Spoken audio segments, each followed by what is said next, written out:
এত বড় ক্ষতি করবেন না।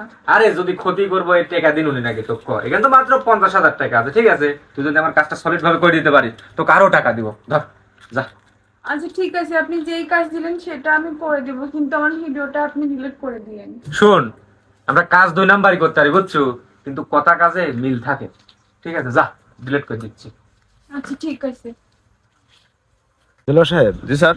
মাদকের দেশটা একদম মানে নষ্ট হয়ে যাচ্ছে, ঠিক আছে? যুব সমাজটা ধ্বংস হয়ে যাচ্ছে। জি স্যার।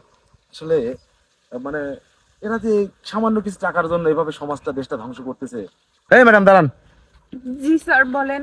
এদিকে কোথায় যাচ্ছেন আপনি? এই তো স্যার একটু সামনে যাচ্ছে। সামনে যাচ্ছেন এই ভর দুপুর বেলায় একা একা? দিলওয়ার সাহেব, জি স্যার। আপনার নজরটা কি এখনো ঠিক হলো না? এটা একটা মেয়ে মানুষ, আমরা কিন্তু এখানে ডিউটি করতে আসছি। ম্যাডাম কিছু মনে যদি না করেন আপনার ব্যাগটা একটু দেন, আমরা চেক করবো। আরে স্যার, আমি একটা মেয়ে মানুষ, আমার ব্যাগে কি এমন থাকতে পারে? না, কি এমন থাকতে পারে না পারে সেটা বড় কথা না, সবচেয়ে